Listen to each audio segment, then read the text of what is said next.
வந்தாலே நல்லா இருக்கும். இந்த கதை புத்தகத்துக்கு எங்க உயர்வு குடுக்கணும், எங்க இறக்கி சொல்லணும், எங்க வந்துட்டு ஃப்ளாட்டா போகணும், எங்க வந்துட்டு ஒரு அட்ஜஸ்ட்மென்ட் குடுக்கணும். அந்த புத்தகத்துல இருக்கிறத வாசிக்கிறது இல்ல. அந்த புத்தகத்தில் இருக்கக்கூடிய வார்த்தைகளுக்கு உயிர் கொடுக்கிறது. அப்படிதான் கதை புத்தகத்த வாசிக்கணும். அதேபோல வேத புத்தகத்த வாசிக்கும் பொழுது, ஒவ்வொரு எழுத்துகளும் தேவன் எனக்காக என் வாழ்க்கை எப்படி இருக்க வேண்டும் என்று அவர் விரும்பி எழுதி கொடுத்திருக்கிறபடியினாலே, இதை நான் படிக்கும் பொழுது, இது என் வாழ்க்கையில நடக்கும் பொழுது நான் எப்படிப்பட்ட உணர்வோடு கூட இருப்பேன். ஹalleluya. அந்த உணர்வோடு கூட அந்த வார்த்தைகளை படிக்கும் பொழுதுதான், அந்த வார்த்தைகளுக்கு ஒரு மனிதன் உயிர் கொடுக்கிறான். மனிதனுடைய மிகப்பெரிய ஆற்றல் என்னன்னாக்க, ஒரு வசனத்தையோ, ஒரு வார்த்தையோ பார்த்து, அதை உணர்வோடு கூட அவன் படிக்கும் பொழுது, அந்த உயிரற்ற வார்த்தைக்கு உயிர் கொடுக்கக்கூடிய ஆற்றலை தேவன் மனிதனுக்குள்ளே கொடுத்திருக்கிறார். அதுதான் இன்னைக்கு குறிச்சு நான் எடுத்துன்னு வந்திருக்கிறேன். இன்னைக்கு என்ன வார்த்தைக்குள்ள போறோம்னு அப்படி சொல்லிட்டு போறேன். தேவ வார்த்தையை நம்பி மகிழ்ச்சியாக இருக்கும் பொழுது நல்ல ஹார்மோன்கள் சுரக்கும். எத்தனை பேத்துக்கு ஹார்மோன்கள் பத்தி தெரியும்? ஒவ்வொரு ஆ, உறுப்புகளிலும் சில ஹார்மோன்கள் சுரக்கிறது. தைராய்டு ஹார்மோன் இங்க இருக்குது, மூளையில சில ஹார்மோன்கள் சுரக்குது, கிட்னில சுரக்குது, லிவர்ல சுரக்குது. ஸோ ஒவ்வொரு உறுப்புகளையும் தேவன் ஒவ்வொரு ஹார்மோன்கள் சுரக்கும்படி செய்கிறார். அந்த ஹார்மோன்கள் எதுக்கு சுரக்குது அப்படின்னாக்க, உங்கள் உடல்ல இருக்கிற ஒவ்வொரு உறுப்புகளையும் ஒவ்வொரு பாகங்களையும் ஆரோக்கியமாக இயக்குவதற்கு அந்த கிளான்ஸ் என்ன பண்ணுதுனாக்க ஹார்மோன்ஸுக்குள்ள சுரந்துகிட்டே இருக்குதாம். அதே போல தேவ வார்த்தையை நம்பி மகிழ்ச்சியாக இருக்கும்போது நல்ல ஹார்மோன்கள் சுரக்குமாம். தேவ வார்த்தையை நம்பி விசுவாசத்தோடு இருக்கும் பொழுது நல்ல காரியங்கள் சுரக்குமா. ஹalleluya. எத்தனை பேர் கவனிக்கிறீங்க? நீங்க கவனிக்கொண்டு நான் விரும்புறேன். ஏன்னா யாரு அதிகமா கவனிக்கிறாங்களோ ஈஸியா நீங்க பார்த்துடலாம். அவங்க வாழ்க்கையில வளர்ந்துக்கிட்டே போவாங்க. ஹalleluya. ஆமா, கவனிக்கிறவங்க வளர்ந்துக்கிட்டே போவாங்க. ஏன்? அந்த கவனிக்கிற அந்த ஆற்றலினுடைய தன்மை என்னன்னாக்க, எவர்கள் அதிகமாய் கவனிக்கிறார்களோ அந்த கவனத்தன்மை அவர்களுக்குள்ள கடந்து போய் அவர்களை அந்த காரியங்களை செய்ய தூண்டக்கூடியதாக இருக்கிறது. நீங்க கவனிக்காமல் இருக்கும் பொழுது, நான் இந்த இடத்துல நின்று எவ்வளவு காரியங்களை பேசினாலும் அது உங்களுக்கு பலன் அளிக்கவே அளிக்காது. கவனிக்கும் பொழுது என்ன பண்றீங்கன்னாக்க, உங்களுடைய மனதில் பதியுது, உங்களுடைய ஆள் மனதில் பதியுது. மூன்றாவது, அதை செய்யக்கூடிய தூண்டுதலை உங்களுடைய மனம் உங்களுக்கு கொடுக்கக்கூடியதாக இருக்கிறது. அப்ப கவனிக்கும் பொழுது எவ்வளவு டீப்பா கவனிக்க முடியுமோ அவ்வளவு டீப்பா கவனிங்க. அதை அப்படியே உள்வாங்குங்க. இந்த வார்த்தைகளை என் வாழ்க்கையில் நடக்கணும்னு தேவன் விரும்புகிறபடினால் இதை நான் விசுவாசிக்கிறேன். இது என் வாழ்க்கையில் நடக்கணும் அப்படின்னு சொல்லி நீ நம்பி அந்த 1 hour செய்தியை எவ்வளவு உன்னிப்பா கவனிக்கிறீங்களோ நீங்க டிரான்ஸ்ஃபார்ம் ஆயிடுவீங்க. ஹalleluya.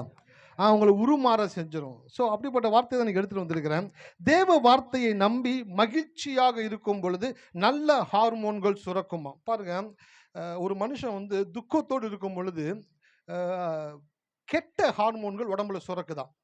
ஏன் அப்படின்னாக்க, ஒரு மனிதன் வந்து கவலையில் உட்கார்ந்து இருக்கும் பொழுது, அவன் பயத்தில் இருக்கும் பொழுது, அவன் மூளைக்கு ஒரு சில காரியங்களை அனுப்புகிறான். நான் இப்போ கவலையோடு இருக்கிறேன், நான் சில விஷயங்களை குறித்து பயந்துகிட்டு இருக்கிறேன் அப்படின்னு சொல்லும் பொழுது, அவனுடைய உணர்வுகள் அந்த மூளைக்கு கடந்து சென்று, மூளை என்ன பண்ணுதுனாக்க, உடல்ல சுரக்க வேண்டிய நல்ல சுரப்பிகளை நிறுத்தி, நீங்க கவலைப்படும் பொழுதும் பயப்படும் பொழுதும் அதற்குரிய தீவினைகளை உண்டாக்கக்கூடிய கெட்ட சுரபிகளை உங்களுடைய உறுப்புகள் வந்து சுரக்க ஆரம்பிக்குதான். ஹalleluya.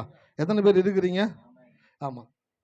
ஸோ நல்ல விஷயங்களை சிந்திக்கும் பொழுது மூளை நல்ல சுரபிகளை சுரக்கும்படி செய்கிறதா. அதனால தான் வேதத்தில் பல இடங்களில் போட்டிருக்குது. என்ன போட்டிருக்குனாக்கா, சந்தோஷமா இருங்க. ரெண்டாவது, திருப்பி சந்தோஷமா இருங்களா? 3 தடவை போட்டிருக்கான் பாருங்க. பவுல் சொல்றாரு, சந்தோஷமாயிருங்கள், சந்தோஷமாயிருங்கள் என்று மறுபடியும் சொல்லு. ஸோ சந்தோஷமா இருக்கும் பொழுது நல்ல சுரபிகள் சுரக்கும். இரண்டாவது, நீங்கள் நம்பிக்கையோடு இருக்கும் பொழுது நல்ல சுரபிகள் சுரக்கக்கூடியதாக இருக்கிறது. அதனால தான் வேதம் சொல்லுது, சந்தோஷமா இருங்க, பயப்படாதீங்க. ஏன் பயப்படாதீங்கன்னு வேதம் சொல்லுது? ஏன் சந்தோஷமா இருங்கன்னு சொல்லுது? சந்தோஷமாக இருக்கும் பொழுது நல்ல சுரபிகள் சுரக்கிறது. நீங்கள் பயப்படும் பொழுது, கவலையாக இருக்கும் பொழுது உங்கள் உடல்ல கெட்ட சுரபிகள் சுரக்கக்கூடியதாக இருக்கிறது. உதாரணத்துக்கு, வீட்டுக்குள்ள வர்றீங்க, வரும் பொழுது ஏதோ ஒரு காரியத்தை குறித்து யோசிக்கிறீங்க. ஏதோ ஒரு காரியத்தை குறித்து யோசிக்கிறீங்க. யோசிச்ச உடனே உங்களுக்குள்ள ஒரு கவலை வந்துடுது. என்ன செய்ய போறோமோ, இந்த கவலை வந்த உடனே அடுத்து ஒன்று வரும், என்னன்னாக்க இது எப்படி கையாள போகிறோமோ அப்படின்ற பயம் வரும். கவலை வரும், அடுத்து பயம் வந்துடும். இந்த பயம் வந்தோன்னே சார் ஒரு மாதிரி டயர்டாக இருக்கு, எனக்கு கொஞ்சம் நேரம் படுத்தா நல்லா இருக்கும் போல அப்படின்ட்டு நீங்கள் சொல்கிறீங்கன்னு வச்சுக்கோங்களேன். உங்கள் மூளைக்கு நீங்கள் என்ன பண்ணுறீங்கனாக்க சில கமெண்ட்ஸ் கொடுக்குறீங்க. இந்த மூளை என்னன்னாக்கா உங்களுடைய வேலைக்காரன். என்னதுங்க? அவங்க வேலைக்காரன். விசுவாசமும் உங்களுடைய வேலைக்காரன் தான். உங்கள் மூளைக்கு நீங்கள் என்ன வார்த்தை கொடுக்குறீங்களோ அந்த வார்த்தைக்கு ஏற்ற போல் உங்கள் மூளை செயல்படக்கூடியதாக இருக்கிறது.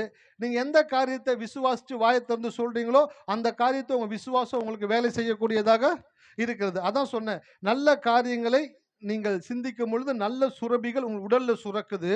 நல்ல காரியங்களை நம்பும் பொழுது நல்ல காரியங்கள் உங்களுடைய வாழ்க்கையில் சுரக்கக்கூடியதாக இருக்கிறது. ஸோ இந்த 2 காரியங்களை தான் இன்றைக்கி நான் மையப்படுத்தி பேச போகிறேன்.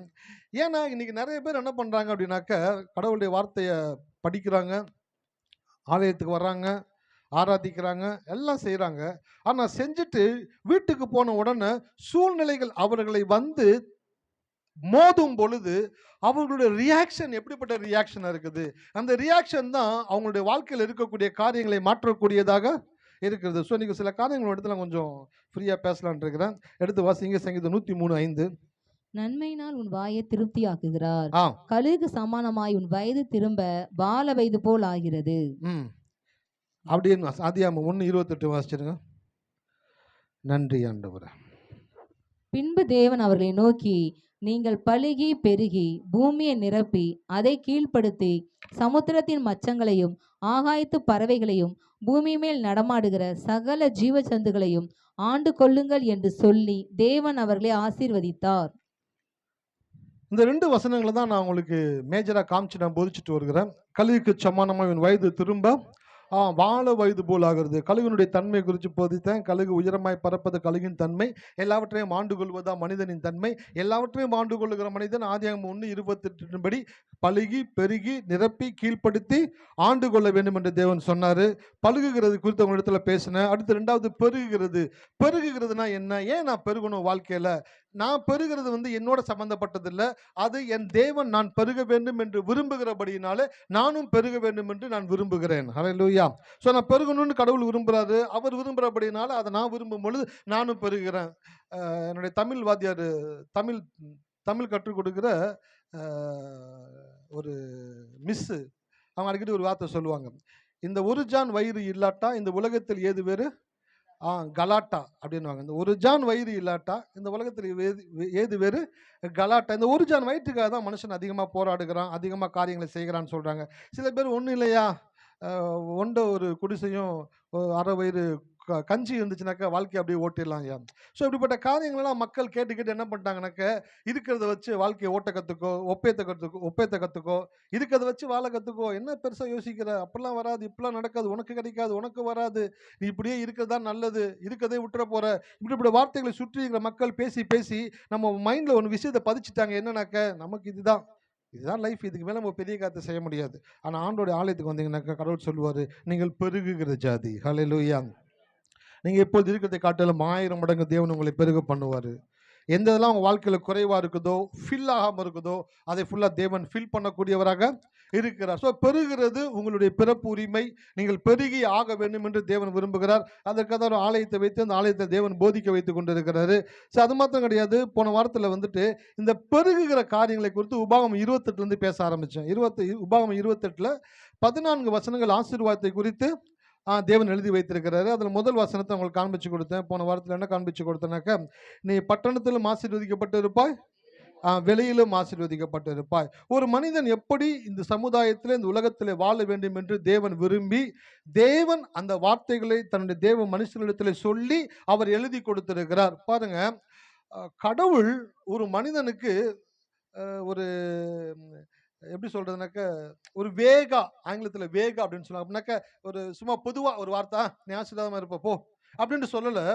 நீ எப்படிலாம் ஆசீர்வாதமாக இருப்ப, நீ எதுலலாம் ஆசீர்வாதமாக இருப்ப, எதுலலாம் நீ பெருகி இருப்பன்றத தேவன் டைம் எடுத்து அதை ஒரு தேவ மனுஷனிடத்தில் சொல்லி அந்த தேவ மனுஷனை எழுதும்படி செய்து நம்முடைய கரத்தில் கொடுத்திருக்கிறார் என்றால், தேவனே ஒரு காரியத்தை டைம் எடுத்து செஞ்சு நம்ம கையில் கொடுத்துருக்கிறாருனாக்கா நம்ம அதுக்கு டைம் கொடுக்கணுமா கூடாதா? ஆமாம். ஸோ கடவுளே ஒரு மனுஷன் எப்படிலாம் ஆசீர்வதிக்கப்பட்டிருப்பான். பட்டணத்திலும் ஆசீர்வதிக்கப்பட்டிருப்பான், வெளியிலும் ஆசீர்வதிக்கப்பட்டிருப்பான். அப்படியே அந்த 14 வசனங்களை வாசிச்சீங்கன்னாக்கா, நான் யோசிச்சேன், என்ன ஆண்டவரே ஆசீர்வாதமா இருப்ப போடா அப்படின்னு போனா போயிட போறான். அவன்கிட்ட போய் நீங்க இவ்வளவு டீட்டெயில்டா, இவ்வளவு ரொம்ப இன்டெப்தா இந்த காரியத்துல நீ ஆசீர்வதிக்கப்பட்டிருப்ப, இதுல பெருகுவ, இதுல நீ இப்படி இருப்ப, இதெல்லாம் அவன்கிட்ட சொல்லணும் ஆண்டவரே அப்படின்னு சொல்லும்பொழுது கடவுள் சொல்றாரு, நிறைய பேரு தாங்கள் இருக்கிற நிலை ஆசீர்வாதமான நிலை இல்லை என்பதை அறியாமலேயே திருப்தியோடு கூட ஒரு வாழ்க்கை வாழ்ந்து கொண்டிருக்கிறார்கள். அவர்கள் அப்படிப்பட்ட வசனங்களை படிக்கும் பொழுதுதான் அவங்களுக்கு தெரியும், ஓஹோ நான் இப்படி இருக்கக்கூடாது, நான் இந்த நிலையில திருப்தியாக இருந்தாலும் அது தேவனுக்கு பிரியமில்லாத ஒரு வாழ்க்கை, நான் இந்த நிலையில இருக்கும் பொழுதுதான் அது தேவனை பிரியப்படுத்தக்கூடியதாக இருக்கிறது என்பதை ஒரு மனிதன் அறிந்து கொள்ள வேண்டும் என்பதற்காக தான் தேவன் வார்த்தைகளாக எழுதி கொடுத்திருக்கிறார். இயேசு இந்த பூமியில வாழ்ந்த பொழுது 3 அதிகாரம் மலை பிரசங்கம் படிச்சிருக்கீங்களா? எவ்வளோ காரியங்களை பேசுறாரு, உட்கார வச்சு அவ்வளோ டீட்டெயிலா பேசுறாரு, அவ்வளோ டைம் எடுத்து சொல்றாரு. எதுக்கு ஆண்டவர் இவ்வளோ டைம் எடுக்கிறீங்க அப்படின்னாக்க, ஒரு மனிதனுடைய வாழ்க்கையை உருவாக்க வேண்டும் என்றால் தேவன் நேரத்தை முக்கியத்துவப்படுத்துகிறார். ஒரு மனிதன் தேவ வார்த்தையினால் உருவாக்கப்பட வேண்டும் என்றால் அவனும் நேரத்தை முக்கியப்படுத்தி அவர் எழுதி கொடுத்த வார்த்தைகளை கவனமாய் படிக்க வேண்டும். கொண்டு வா அப்படின்னு சொல்றதற்கும் கொன்று வா அப்படின்னு சொல்றதுக்கும், ஆமா, கொண்டு வா அப்படின்னாக்கா எடுத்துட்டு வான்னு அர்த்தம், கொன்று வா அப்படின்னாக்கா ஆளை காலி பண்ணி தூக்கிட்டு வான்னு அர்த்தம். அப்போ ஒரு எழுத்து மாறும் பொழுது ஒரு செயல் மாறுகிறது போல, நீங்கள் படிக்கக்கூடிய வாக்கு தத்தங்களை எல்லாம் நீங்கள் பொதுவான முறையிலே படிக்காமல், இந்த வாக்கு தத்தங்கள் எல்லாம் என் வாழ்க்கையிலே நான் பெற்று அனுபவிக்க வேண்டும் என்று தேவன் விரும்புகிறபடியினாலே அது என் வாழ்க்கையில கட்டாயமா வந்து நடக்கும் அப்படின்னு நீங்கள் விசுவாசிக்கும் பொழுது அந்த வார்த்தைகள் உங்கள் வாழ்க்கையில வேலை செய்யக்கூடியதாக இருக்கிறது. ஸோ உபாகமம் 28 எடுத்துக்கொள்ளுங்க, பக்கத்துல தான் இருக்கு பாருங்க. உங்களை கஷ்டப்படுத்தக்கூடாதுன்றதுக்காக பக்கத்திலே வசனத்தை நான் என்ன பண்றேன்னாக்க கேட்ச் பண்றேன். உபாகம் 26 எடுத்து வாசிச்சீங்களா? பக்கத்து ஷீட்ல இருக்கு பாருங்க. உபாகம் 28 4ஆம் வசனத்தை இன்னைக்கு நம்ம பார்க்க போகிறோம். உன் கர்ப்பத்தின் கனியும் உன் நிலத்தின் கனியும் உன் மாடுகளின் பெருக்கமும் உன் ஆடுகளின் மந்தைகளும் ஆகிய உன் மிருக ஜீவன்களின் பலனும் ஆசீர்வதிக்கப்பட்டு இருக்கும். ஆசீர்வதிக்கப்பட்டிருக்கும். எதிலெல்லாம் ஆசீர்வதிக்கப்பட்டிருப்போம், எதிலெல்லாம் ஒரு மனுஷன் பெருகி இருப்பான் என்பதை தேவன் ரொம்ப டீட்டெயிலா எழுதக்கூடியதா இருக்கிறாரு. அன்றைக்கு இருந்த சமுதாயம் கால்நடைகளையும் விவசாயத்தையும் சார்ந்திருந்த ஒரு சமுதாயம். அன்னைக்கு இருந்த நாட்கள், பல ஆயிரம் வருஷங்களுக்கு முன்பாக இது எழுதப்பட்டது. அன்னைக்கு இருந்த மக்களுக்கு ஏற்ற மாதிரி தான் தேவன் எழுதி கொடுத்துருக்கிறாரு. ஆனால் இன்றைக்கு அதை நம்ம என்ன பண்றோம்னாக்க டிரான்ஸ்லேட் பண்ணி அது எப்படி இன்னைக்கு இருக்கிற நாட்களோட ஒப்பிட்டு பார்க்கணும், நம்ம பார்த்துக்கலாம். ஆனால் அதே சாரோட போய் பார்த்தா இன்னும் நல்லா புரியும். என்ன சொல்றாரு பாருங்க, உன் கர்ப்பத்தின் கனி. முதலாவது கடவுளை நம்புகிற ஒரு மனுஷனுடைய வாழ்க்கையில என்ன இருக்கும்? உன் கர்ப்பத்தின் கனியும் உன் நிலத்தின் கனியும் உன் மாடுகளின் பெருக்கமும் உன் ஆடுகளின் மந்தைகளுமாகிய உன் மிருக ஜீவன்களின் பலனும் ஆசீர்வதிக்கப்பட்டிருக்கும். கடவுள் அவனுடைய கண் பார்வையில இருக்கக்கூடிய எல்லாவற்றிலும் அவன் ஆசீர்வதிக்கப்பட்டிருக்க வேண்டும் என்று தேவன் விரும்புகிறார். முதலாவது கணவன் மனைவி 2 பேர், அவங்களுக்குள்ள ஒரு ஆசீர்வாதத்தை உண்டாகணும் கடவுள் விரும்புகிறாரு. இரண்டாவது நிலத்தின் கனி. அன்றைக்கு இருந்தவங்க எல்லாருக்குமே எப்படிப்பட்டவங்களா இருந்தாங்கன்னாக்க, இஸ்ரவேல் தேசத்துல யோசுவா மூலமாய் நிலங்களை பங்கிட்டு 12 கோத்திரங்களுக்கும் கொடுக்கும் பொழுது ஒவ்வொரு கோத்திரத்துக்கும் ஒவ்வொரு நிலங்களை கொடுத்தாங்க. நிலங்களை கொடுக்கும் பொழுது அவங்களுடைய நிலம் எவ்வளவோ அந்த நிலத்தினுடைய ஓரத்தில் அவர்களுடைய வீடு, அவருடைய பண்ணை, அவர்களுடைய ஸ்டோர் ஹவுஸு, களஞ்சியம் எல்லாமே ஒரே இடத்துல இருக்கும். அந்த இடத்துல நின்று பார்த்தாங்கன்னாக்கா அவங்களுடைய கால்நடைகள் இருக்கும். ஆடு, மாடு, கோழி, பன்னி, கழுத, நாய் என்னென்ன வளர்க்குறாங்களோ அதெல்லாம் ஒரு இடத்துல இருக்கும். இன்னொரு பக்கம் பார்த்தீங்கன்னாக்கா ஸ்டோர் ரூம், களஞ்சியங்களை கட்டி வச்சிருப்பாங்க. தங்களுக்கு வேண்டிய ஆகாரம், கால்நடைகளுக்கு வேண்டிய ஆகாரம் எல்லாத்தையும் சேர்த்து வச்சிருப்பாங்க. மூன்றாவது அவங்களுடைய கண் பார்க்கிற தூரத்தில் அவங்களுடைய விவசாய நிலம் இருக்கும். மரம், செடி, கொடி இருக்கும். திராட்சை செடிகள் இருக்கும், திராட்சை தோட்டங்கள் இருக்கும், அதை அடிக்கக்கூடிய ஆலைகள் இருக்கும், அதை சுற்றி இருக்கிற நிலங்கள் இருக்கும். இது எல்லாம் இருக்கும். ஒரு மனிதன் காலையில் எந்திரிச்சு அப்படி பார்க்கும் பொழுது அவன் கண் படக்கூடிய காரியங்கள் என்ன என்பது தேவன் அறிந்திருந்தார். ஹல்லேலூயா. சார் எவ்வளவு நல்ல கடவுள் பாருங்க சார். இந்த கடவுள் எனக்கு ரொம்ப பிடிக்குது. ஒரு மனுஷன் காலையில எந்திரிச்சு எப்படி பார்ப்பான், அவன் பார்க்கும் பொழுது எதெல்லாம் அவனுக்கு ஆசீர்வதிக்கப்பட்டிருக்கணும்னு அவனுடைய ஸ்தானத்துல போய் நின்று அவன் பார்க்கிற வியூல பார்க்கிறாரு. பார்த்துட்டு அப்பதான் சொல்றாரு, உன் கர்ப்பத்தின் கனியிலும் உன் நிலத்தின் கனியிலும் உன் மாடுகளின் பெருக்கத்திலும் உன் ஆடுகளின் பெருக்கத்திலும் உன் மிருக ஜீவன்களின் பலனிலும் நீ ஆசீர்வதிக்கப்பட்டிருப்பாய். அப்ப இந்த காரியங்களில் எல்லாம் ஒரு மனிதன் ஆசீர்வதிக்கப்பட்டு இருக்க வேண்டும் என்று தேவன் தேவன் விரும்புகிறார். சரி, ஓகே. இப்ப தேவன் விரும்புகிறபடினாலே தேவன் விரும்புகிற அந்த வாக்கு தத்தங்களை தேவன் எழுதி கொடுத்திருக்கிறார். இதை ஒரு மனுஷன் படிக்கும் பொழுது அவன் படிக்கிற அந்த வார்த்தைகளை எப்படி படிக்கணும்னு சொல்லித்தரேன். உன் கர்ப்பத்தின் கனியும் அப்படின்ற வார்த்தையை படிக்கும் பொழுது அந்த கர்ப்பத்திலே கனி உண்டாகக்கூடிய ஹார்மோன்ஸை தேவன் சுரக்கும்படி செய்கிறார். ஹல்லேலூயா. எத்தனை பேர் கவனிக்கிறீங்க? ஆமா, இன்னும் கொஞ்சம் சயின்ஸோடு கூட டச் பண்ணி போகலான்னு விரும்புகிறேன். ஏன்னா அது உங்களுக்கு தேவை. நீங்கள் பைபிள் படிக்கும்போது என்ன நடக்குது அப்படின்றது உங்களுக்கு தெரியல. அதனால சில பேர் பைபிள் படிக்கணுமாயா, ஒரு அதிகாரம் ஒரு வசனம் வாசிச்சா பத்தாதையா, ஒரு அதிகாரம் படித்தா பத்தாதையா, நான் சொல்கிறத புரிஞ்சுட்டேன்னு வச்சிங்களேன், பைபிள் கைமா சுற்றிக்கிட்டு இருப்பீங்க. இந்த கல்யாண புரோக்கர்லாம் அக்கில் என்ன பண்ணுறாங்க, ஒரு பேக் வச்சுருப்பானுங்க. ஒரு பக்கம் ஃபுல்லாக மாப்பிள்ளை ஃபோட்டோ, இன்னொரு பக்கம் ஃபுல்லாக பொண்ணுங்க ஃபோட்டோவை வச்சுருப்பான். கை வச்சுட்டே சுற்றிட்டே இருப்பான். ஆளை பார்த்தோன்னே டக்குன்னு கை எடுத்துருவான். இந்த பக்கம் இந்த வாரம் உங்களுக்கு பொண்ணு திருட்டு இருக்காங்க, உங்கள் பையன் திருட்டு இருக்காங்க, அவங்கள பார்த்து அந்த வசனத்தை அந்த ஃபோட்டோ எடுத்து டக்கு டக்குன்னு கொடுப்பான். அதே போல் நீங்கள் நான் சொல்கிற விஷயத்தை புரிஞ்சுக்கிட்டீங்கன்னாக்க உங்கள் கையில் செல்ஃபோன் இருக்கிறத விட உங்கள் கையில் கடவுளுடைய வேதம் அதிகமாக இருக்க ஆரம்பிக்கும். ஹல்லேலூயா. ஆமாம், கடவுளுடைய வேதம் உங்கள் கையில் இருக்கிறதுக்கான காரணம் என்னன்ற சொல்லிக்கிட்டு இருக்கேன். இப்போ ஒரு வசனத்தை நீங்கள் படிக்கும் பொழுது அந்த வசனத்தில் இருக்கக்கூடிய வெளிச்சம் உங்களுக்குள்ள ஒரு ஹார்மோன்ஸை சுரக்க செய்யக்கூடியதாக இருக்கிறது. ஹல்லேலூயா. அதனால தான் கடவுள் எழுதி கொடுத்துருக்கிறாரு. எழுதி கொடுத்த வார்த்தைகளை ஒரு மனிதன் பார்க்கும் பொழுது அவன் கண்ணில் முதல்ல அந்த வார்த்தையை பார்க்குறான். அதனால தான் சொன்னேன், பைபிள் எடுத்துட்டு வாங்க, நான் சொல்ற வசனங்களை பாருங்க. அந்த வசனத்தை நீங்கள் பார்க்கும் பொழுது, நான் சொல்லும் பொழுது, நீங்கள் படிக்கும் பொழுதும் உங்களுக்கு வெவ்வேறான வெளிப்பாடுகளை தேவன் கொடுக்கக்கூடியவராக இருக்கிறார். அப்ப இந்த வசனத்தை படிக்கும் பொழுது உன் கர்ப்பத்தின் கனியும் அப்படின்ற வசனத்தை படிக்கும் பொழுது அந்த வசனத்தை ரசிச்சு ருசிச்சு கடவுள் என் வாழ்க்கையில என்னுடைய குடும்பத்தில் ஒரு பெருக்கம் உண்டாக வேண்டும் என்று அவர் விரும்புகிறபடியினாலே என் கர்ப்பத்தின் கனி ஆசீர்வதிக்கப்பட்டு இருக்கும் என்று தேவன் சொல்லி இருக்கிறபடினாலே அதை நான் மகிழ்ச்சியாய் ஏற்றுக்கொள்ளுகிறேன், சந்தோஷமாய் ஏற்றுக்கொள்ளுகிறேன், அதை நான் விசுவாசிக்கிறேன் என்று நீங்கள் சொல்லும் பொழுது அதற்குரிய ஹார்மோன்ஸ்கள் உங்கள் உடம்பிலே சுரக்கக்கூடிய ஆற்றலை தேவனுடைய வார்த்தை செயல்படுத்தக்கூடியதாக இருக்கிறது. ஹல்லேலூயா.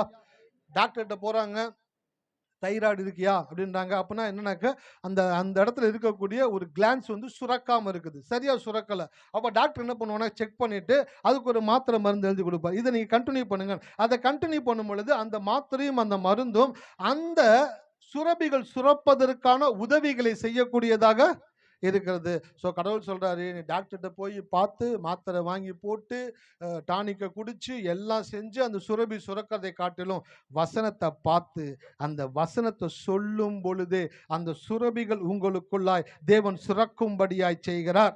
வசனம் செய்தி எடுத்துகிட்டே இருக்கும் பொழுது ஒரு வசனத்தை ஒரு காரியங்களை போய் கூகுளில் செக் பண்ணு. என்ன செக் பண்ணுனாக்க, நாம் பயப்படும் பொழுது என்ன விதமான ஹார்மோன்ஸ் சுரக்குது, நான் நம்பிக்கையா இருக்கும் பொழுது என்ன விதமான ஹார்மோன்ஸ் என் உடம்புல சுரக்குது, நமக்கு அது தெரியறது இல்லை. தெரியாதனால தான் நம்ம என்ன பண்றோம்னாக்க பயப்படுறோம், கவலைப்படுறோம்.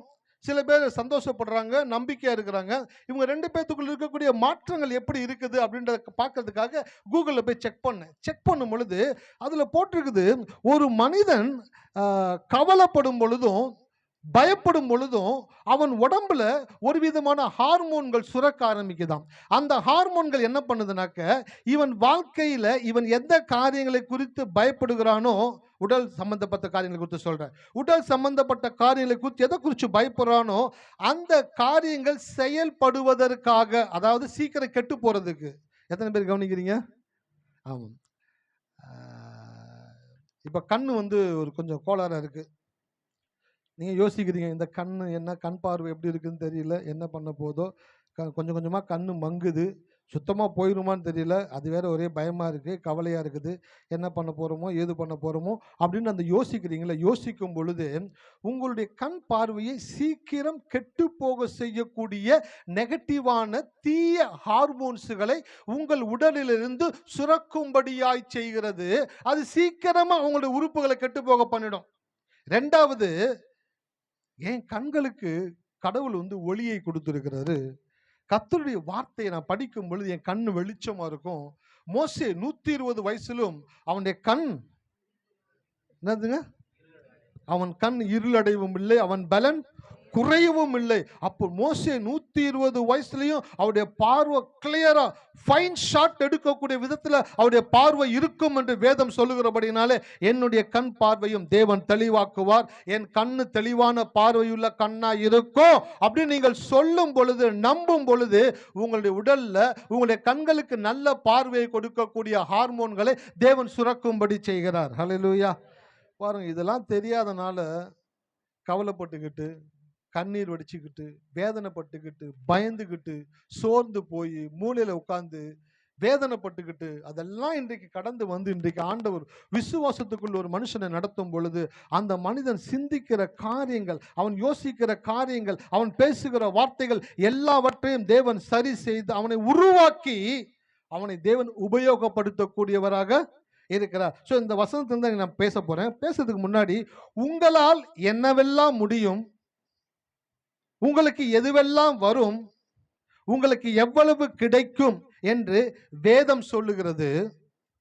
அடுத்த பக்கம், உங்களால் என்னவெல்லாம் முடியாது, எதெல்லாம் உங்களுக்கு வராது, எதுவுமே உங்களுக்கு கிடைக்காது அப்படின்றத உலகம் சொல்லுகிறது. உலக மக்களிடத்துல போய் நீங்கள் கொஞ்ச நேரம் பேசும் பொழுது உங்களை அப்படியே சர்வே பண்ணுவாங்க. நீங்க என்ன படிச்சிருக்கீங்க, நீங்க எங்க வேலை பார்க்குறீங்க, நீங்க எவ்வளவு சம்பாதிக்கிறீங்க, கல்யாணம் ஆயிடுச்சா, பிள்ளைங்க இருக்கிறாங்களா, வாடகை வீட்டில் இருக்கீங்களா, பைக் வச்சிருக்கீங்களா, உங்களை குறித்து அப்படியே ஒரு ஸ்டடி சர்வே மாதிரி பண்ணிட்டு அப்புறம் உங்ககிட்ட கேட்பாங்க, என்ன உங்களுக்கு என்ன பிரச்சனை, இல்லை வாழ்க்கையில் இந்த மாதிரி செய்யணும் ஆசைப்படுறேன். இல்லைங்க, உங்களுடைய வருமானத்துக்கும் உங்களுடைய படிப்புக்கும் உங்களுடைய குடும்பத்துக்கும் உங்க தகுதிக்கும் உங்களுக்கு இதுதான் வரும், இதுக்கு மேல வராது, கிடைக்காது, நீங்க ட்ரை பண்றது வேஸ்ட். எதை வச்சு சொல்றான்? உங்களுடைய காரியங்களை சர்வை பண்ணிட்டு அந்த சர்வையினுடைய ரிசல்ட்டா உங்களுக்கு என்னெல்லாம் வரும், வராது, கிடைக்கும், கிடைக்காதுன்றதை சொல்லிடுறான். ஆனா நீங்க பைபிளை திறந்து தேவன் கொடுத்த வாக்குத்தத்தங்கள் எடுத்து படிக்கும் பொழுது அப்பதான் தெரியும் உங்களுக்கு உங்களால என்னவெல்லாம் முடியும். ஹல்லேலூயா. தாவீது சொல்லுகிறாரு, உம்மாலே ஒரு மதில் அப்படின்னாக்கா நீங்க நம்ம ஊர்ல கட்டுற 6 அடி காம்பவுண்ட் சுவர் நினைக்க கூடாது, டபக்குன்னு எகிரி குதிச்சு உள்ள போயிற மாதிரி. அப்படி கிடையாது. மதில்னா உயர்ந்த மதில். அந்த உயர்ந்த மதில் மேல நான் என்ன பண்ணுவேன் அப்படின்னாக்கா தாவுவேன் அப்படின்றான். ஒரு சேனைக்குள்ள பாய்வேன் அப்படின்றான். சேனைன்னு என்னதுங்க? காலாட்கள் படை, குதிரை படை, யானை படை, தேரு எல்லாம் அப்படியே அடிக்கடிக்கா நிற்கும். அவ்வளோ பேர் நிற்கிறாங்க. அவன் சொல்றான், நான் ஒண்டியா உள்ள போவேன், ஒரு சேனைக்குள் பாய்ந்து போவேன், உம்மாலே ஒரு மதிலையும் தாண்டி. இந்த வார்த்தைகளை அவன் சொல்லும் பொழுது என்ன நடக்கிறது என்றால், அவன் சொல்லும் பொழுது அந்த தேவனுடைய ஆற்றல் அவனுக்குள்ளாக கடந்து வந்து அவனுக்குள்ள இருக்கக்கூடிய வெற்றி எடுக்கக்கூடிய, சோர்ந்து போகாமல் போராடக்கூடிய ஹார்மோன்ஸுகளை தேவன் சுரக்கும்படி செய்கிறார். ஹல்லேலூயா. எத்தனை பேத்துக்கு சிம்சோனை பத்தி தெரியும்? படிச்சிருக்கீங்க. சிம்சோன் எத்தனை பேத்த கொன்னா? எதை வச்சு? AK-47 வச்சா? கட கட கட கட கட கட கட கடன்ட்டு KGF படத்துல சுட்டு தள்ளுற மாதிரி சுட்டு தள்ளிட்டான் சார். அப்படி கிடையாது. ஒரு காஞ்சு போன கழுதையினுடைய தாடை எலும்பை எடுத்து 1000 பேரை அடிச்சு கொள்றான் சார். அடுத்து ஒண்ணு பண்ணா, என்ன பண்ணா? எத்தனை நரி பிடிச்சா? ஒரு எலி பிடிக்க முடியுமா அவங்களால? ஒரு கரப்பாம்பூச்சி, ஒரு ஈய பிடிக்க முடியுமா அவங்களால? வீட்டில் இந்த மாம்பழ சீசன் வந்துருச்சு. இப்போ அப்படியே அப்படியே சுத்திக்கிட்டே இருக்கும். சின்ன வயசுலேருந்து எனக்கு யோசனை, கொசுவை கூட அடிச்சிடறான், ஆனால் ஈயை மட்டும் அடிக்கவே முடிய மாட்டேங்குது. அந்த ஈக்குள்ள ஒரு சென்ஸ் இருக்குது. கொசு கூட என்னன்னாக்கா ரத்தத்தை குடிச்ச உடனே அப்படியே கொஞ்சம் வெயிட் போட்டுரும், அதனால சீக்கிரம் பறக்க முடியாது. பட்டுன்னு அடிச்சிங்கன்னா பொட்டுன்னு போயிடும். ஆனால் இந்த ஈ பார்த்தீங்கன்னாக்க, ஈ எப்படிப்பட்டதாக இருக்குனாக்க, என்ன தேவையோ அதை மட்டும்தான் சாப்பிடும். அந்த தேவைக்கு இன்றைக்கு என்ன வேணுமோ அதை மட்டும்தான். கொசு அப்படி கிடையாது. ரத்தத்தை கிடைச்சோன்னா குறிஞ்சிக்கிட்டே இருக்கும். உறிஞ்சு உறிஞ்சு உறிஞ்சு உறிஞ்சு அப்படியே குண்டாகி அடிச்சா என்ன பண்ணுங்க? நகலகொள்ள முடியாது, செத்துரும். அந்த ஈ என்ன பண்ணுங்க? என்ன தேவையோ அதை மட்டும்தான் சாப்பிடும். இன்னைக்கு என்ன தேவை அதை மட்டும் சாப்பிடும். எப்பயுமே ஆக்டிவா இருந்துகிட்டே இருக்கும், சென்சிபிளா இருக்கும். உங்க கை போறதுக்கு முன்னாடி அந்த ஃபோர்ஸ்லயே டக்குன்னு பறந்துடும். அப்போ ஒரு ஈய கூட பிடிக்க முடியாத நம்ம 300, ஆமா, நரி எப்படி ஓடும்? தத்தக்க பத்தக்கன்னு ஓடுமா? ரொம்ப ஸ்பீடா ஓடும். ரொம்ப ஸ்பீடா ஓடக்கூடிய நரிய அதை விட ஸ்பீடா ஓடினாதான் ஒருத்தனால பிடிக்க முடியும். அப்போ அவனுக்குள்ள ஒரு அபிஷேகம் இருக்குது, ஒரு ஆற்றல் இருக்குது, கர்த்தருடைய ஆவியானவர் அவன் மேல இருக்கிறாரு.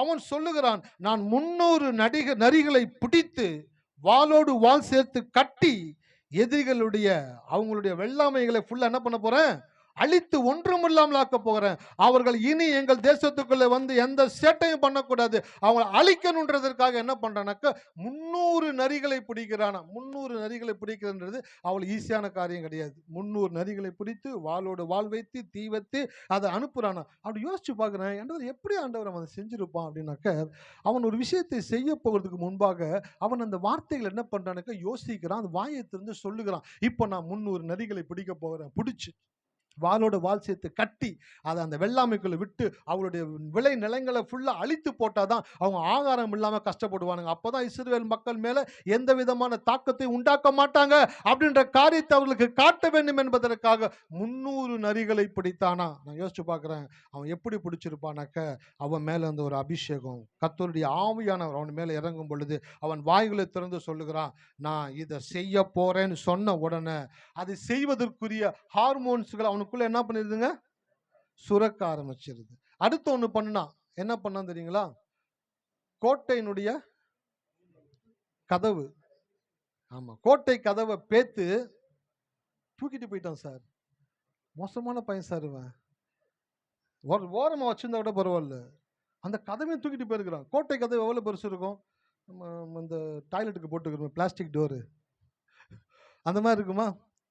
அப்படின்னாக்கா நம்ம நதியாவே தூக்கிட்டு போயிடும், ஒரே கீழே தூக்கிட்டு போயிடும். செக் செக் செக், ஏன்னா இதெல்லாம் ஒரு வெயிட்டா அப்படின்ட்டு.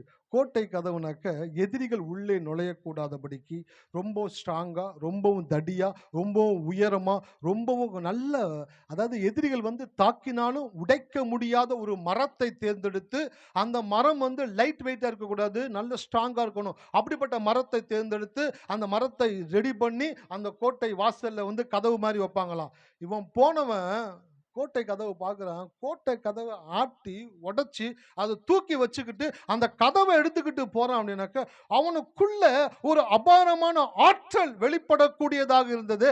அந்த ஆற்றலை கொடுத்தது தேவ ஆவியானவரும் தேவனுடைய வார்த்தையும் அவனுக்குள்ள அப்படிப்பட்ட சக்தியை சுரக்கும்படியாய் செய்தது. ஹல்லேலூயா. எத்தனை பேர் இருக்கிறீங்க? அதனால தான் நீங்க ஆலயத்துக்கு வந்தீங்கன்னாக்க சோகமா இருக்கக்கூடாது. ஏன் நீங்க சோகமா இருக்கிறீங்க அப்படின்னாக்கா, உங்க வாழ்க்கையில் ஏதோ சில பிரச்சனைகள் இருக்குது. நான் தப்புன்னு சொல்லலை. ஏதோ ஒரு தேவை, ஏதோ ஒரு கவலை, ஏதோ ஒரு கண்ணீர். நீங்க சோகமா இருக்கிறனால அதை மாத்திர முடியுமா? அப்படின்னா நீங்க சோகமா இருங்க, நான் கூட வந்து உங்க பக்கத்தில் உட்காந்துக்கிறேன், ஒரு 2 மணி நேரம் 2 பேரும் சேர்ந்து சோகமா இருப்போம். ஆனா ஒன்றும் செய்ய முடியாதே. உங்க சோகம் என்னன்னு கடவுளுக்கு தெரியுமா தெரியாதா?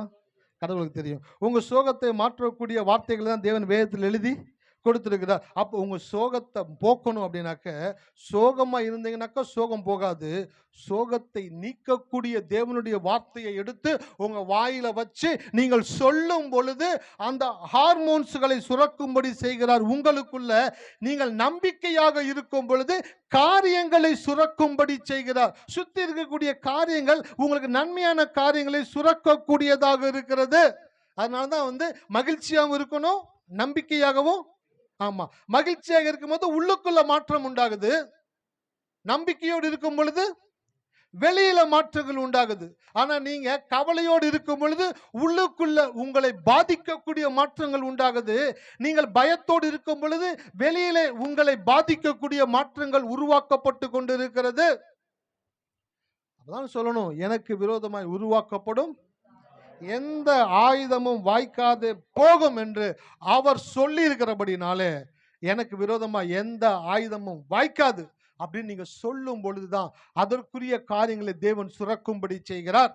ஸோ இந்த மாலை வேளையில நீங்கள் எதை சொல்லுகிறீர்களோ அது உங்களுடைய வாழ்க்கையில மாற்றங்களை உண்டாக்கக்கூடியதாக இருக்கிறது. அது மாத்திரம் கிடையாது, தவறான எண்ணங்களோடு சரியான பாதையில் செல்ல முடியாது, சரியான எண்ணங்களோடு தவறான பாதையில் செல்ல இயலாது. எண்ணங்கள் கரெக்டா இருந்துச்சு அப்படின்னாக்க நீங்க போகிற பாதை கரெக்டா இருக்கும்.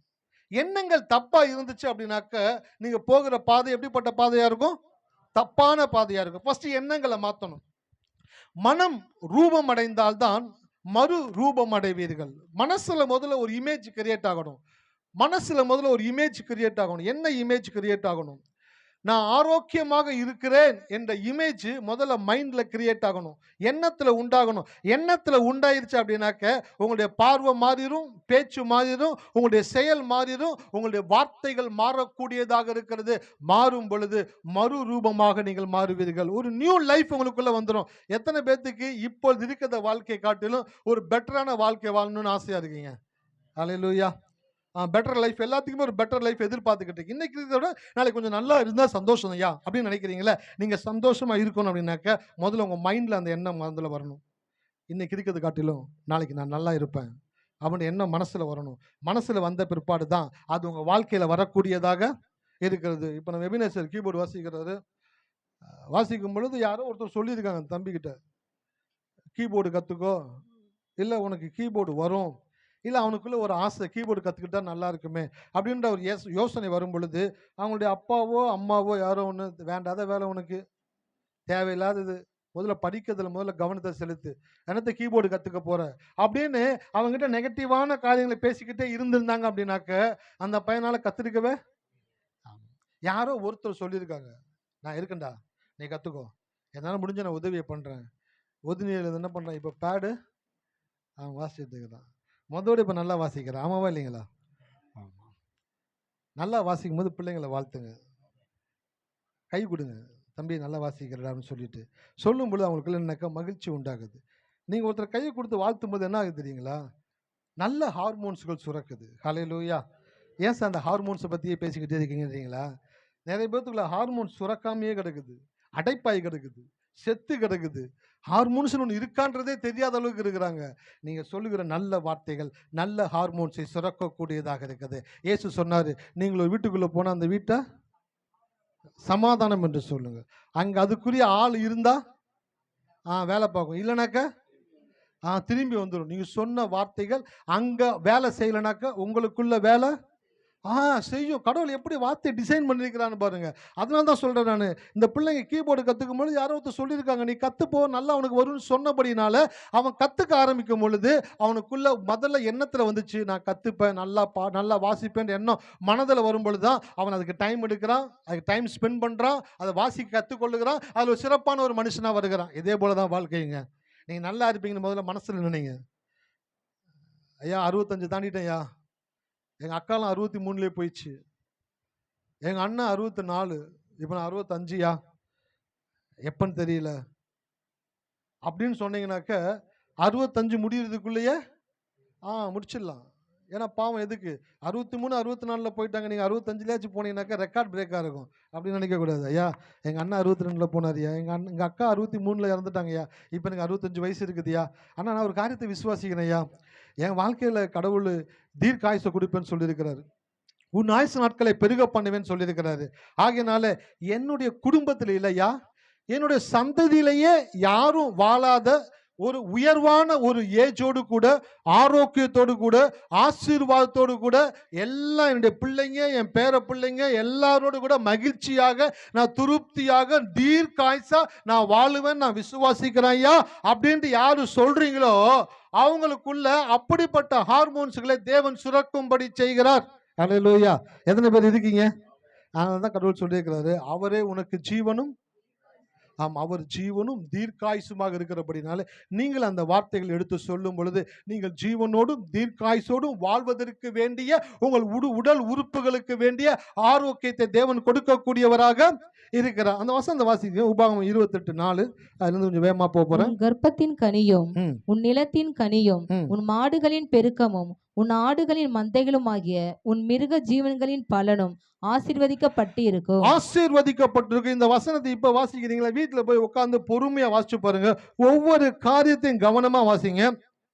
உன் கர்ப்பத்தின் கனி, உன் நிலத்தின் கனி, உன் மாடுகளின் பெருக்கம், ஆடுகளின் மந்தைகளுமாகி உன் மிருக ஜீவனின் பலனும் ஆசீர்வதிக்கப்பட்டிருக்கும் என்று தேவன் சொல்லும் பொழுது ஒவ்வொரு ஏரியாவையும் தேவன் அட்ரஸ் பண்ணக்கூடியவராக இருக்கிறார். ஸோ இது அன்னைக்கு இருந்த சமுதாயம். இன்றைக்கு இந்த சமுதாயத்தை குறித்து சொல்லுவோமா?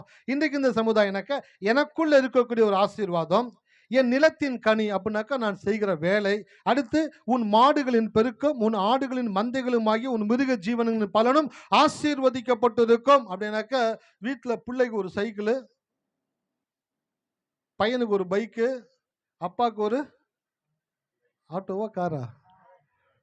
காரு. ஆட்டோவா? சரி, ஓகேங்க. ஒரு காரு. இதெல்லாம் என்னன்னாக்கா வாகனங்கள். நீங்கள் பயணிக்கக்கூடிய வாகனங்கள். ஒரு நல்ல வீடு, நீங்கள் செய்கிற வேலையில் ஆசீர்வாதம், உங்கள் வீட்டில் ஒரு ஆசீர்வாதம், உங்களுடைய வாகனங்கள் ஒரு ஆசீர்வாதம். சில பேர் வாகனம் வச்சிருப்பாங்க, அதுக்கு போடுறதுக்கு என்ன இருக்காது? பெட்ரோல் போடுறதுக்கு பைசா இருக்காது. அது ஒரு சாபம். நிறைய பேர் சொல்லுவாங்க, ஐயா வீட்டில் 2 பைக் வச்சிருக்கேன்யா. உங்களை எப்பயுமே நான் வந்து பார்த்தது இல்லையா?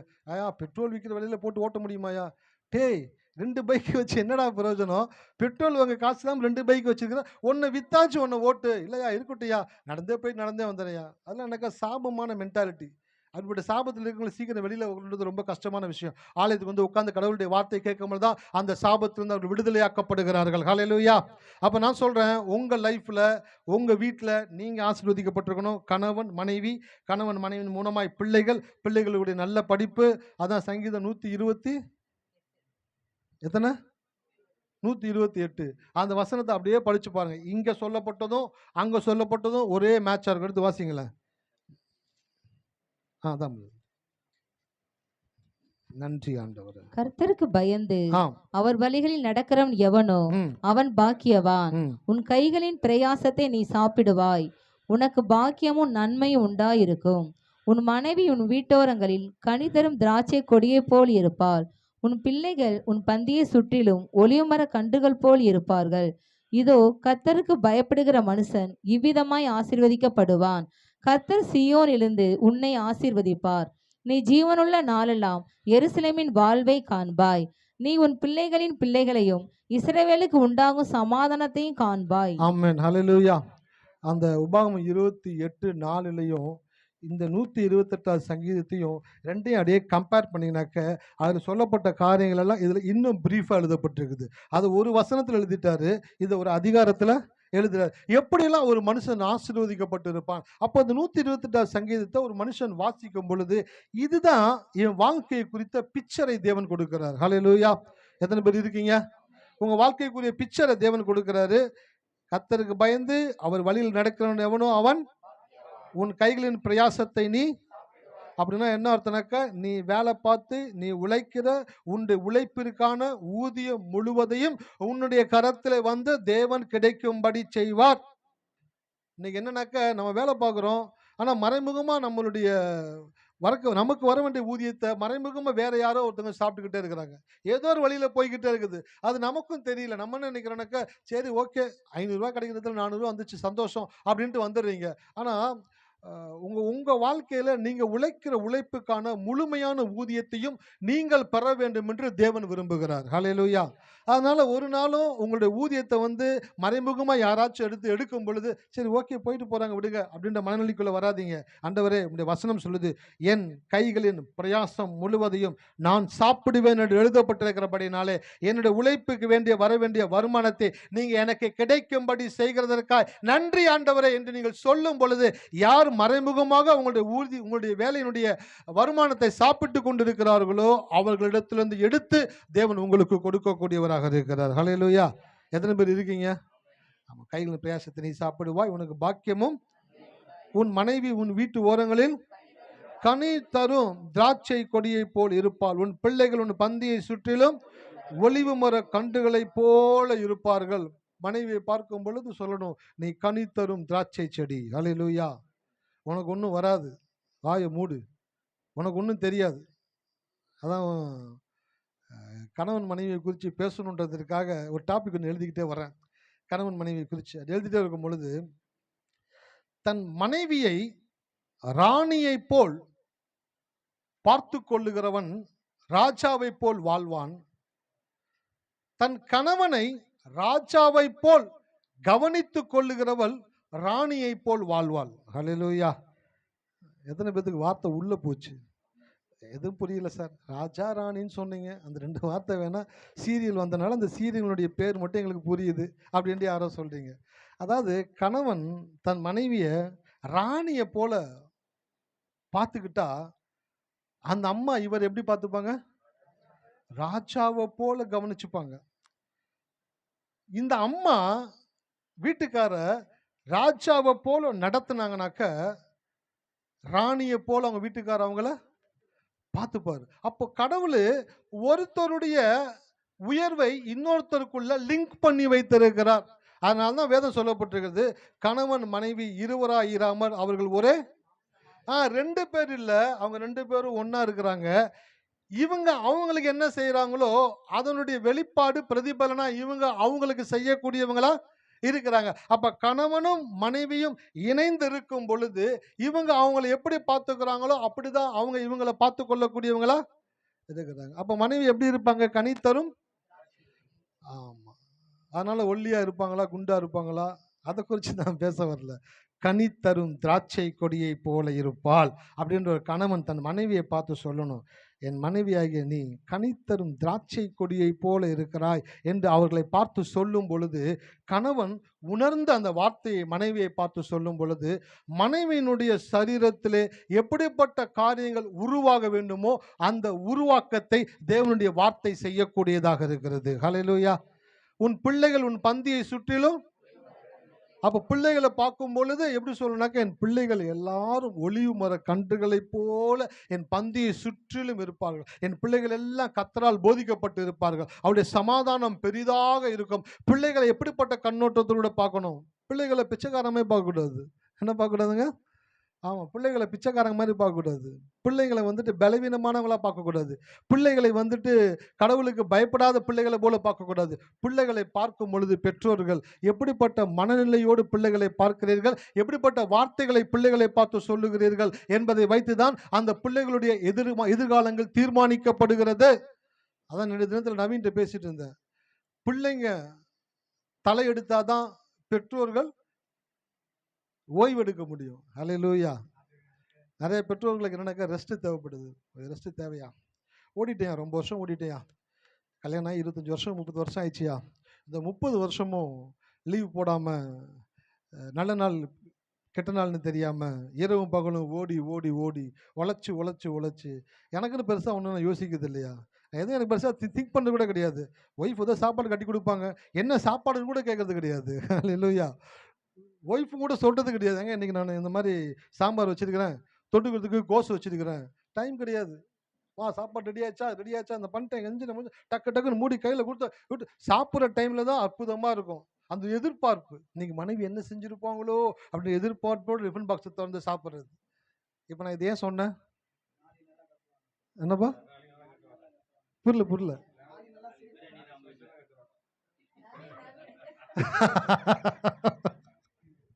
நவீன்கிட்ட பேசிக்கிட்டு இருந்தேன். பிள்ளைகள் தலையெடுத்தாதான் பெற்றோர்கள் ஓய்வெடுக்க முடியும். ஸோ இன்னைக்கு பெற்றோர்கள் பாருங்களேன், ஓய்வு இல்லாமல் ஓடிக்கிட்டே இருக்கிறாங்க, ஓடுறாங்க ஒடியாராங்க, என்னென்னமோ செய்கிறாங்க. எப்போ அவங்களுக்கு ரெஸ்ட் வரும் அப்படின்னாக்க, பிள்ளைகள் என்ன பண்ணணுங்க? தலையெடுத்தாதான் பெற்றோர்கள் ஓய்வெடுப்பார்கள். அப்போ பிள்ளைகள் தலையெடுக்கணும்னாக்க பெற்றோர்கள் பிள்ளைகளுக்கு நல்ல வார்த்தைகளை சொல்லுங்க. நீ படிக்கிற படிப்பை கர்த்தர் ஆசீர்வதிப்பாரு. ஹல்லேலூயா. உன்னால் பெரிய காரியத்தை செய்ய முடியும், நீ நல்லா படிப்ப, நல்ல வேலை கிடைக்கும், நல்ல வருமானத்தோடு இருப்ப, உனக்கு கர்த்தர் எல்லா விதத்திலும் உதவி செய்வார், கர்த்தரோட கிருபை உன் மேலே இருக்குது. அப்படிப்பட்ட வார்த்தைகளை பிள்ளைகளை பார்த்து சொல்லுங்க. சொல்லும் பொழுது தான் பிள்ளைகள் அப்படிப்பட்ட பிள்ளைகளாக வளர்ந்து வருவாங்க. இன்னைக்கு என்ன வேதனையாக இருக்குனாக்க, பிள்ளைகளை பார்க்கும் பொழுது பிள்ளைகள் எப்படி இருக்கிறாங்களோ அப்படியே பிள்ளைகளை பார்த்து பேசுகிறாங்க. இப்படி இருக்கிற என்ன ஆக போற பாரு, என்ன கதி ஆக போற பாரு, என்ன நடக்க போகுதுன்னு பாரு அப்படின்ட்டு இவங்களும் அந்த வார்த்தைகளை பேசும் பொழுது அந்த பிள்ளைக்குள் இருக்கக்கூடிய எல்லா விதமான ஆற்றலும் ஒன்றுமில்லாமல் போகிறது.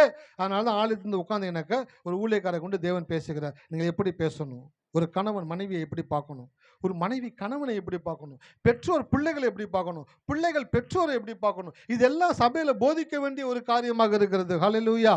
இருக்கீங்களா? பரலோகத்துக்கு போனா எப்படி இருப்ப? போகும்போது பார்த்துக்கலாம் சார், இல்லை போன பிற்பாடு பார்த்துக்கலாம் சார். இங்கே நாங்கள் எப்படி வாழ்ந்து எங்களுக்கு கற்றுக் கொடுங்க சார். எப்படி ஒரு கணவன் மனைவியை எப்படி பார்க்கணுன்னு தெரியல, ஒரு மனைவிக்கு கணவனை எப்படி ஹேண்டில் பண்ணணும்னு தெரியல. எல்லாத்தையும் ஹேண்டில் பண்ணிடுறாங்க, ஆனால் கணவரை ஹேண்டில் பண்ண முடியல.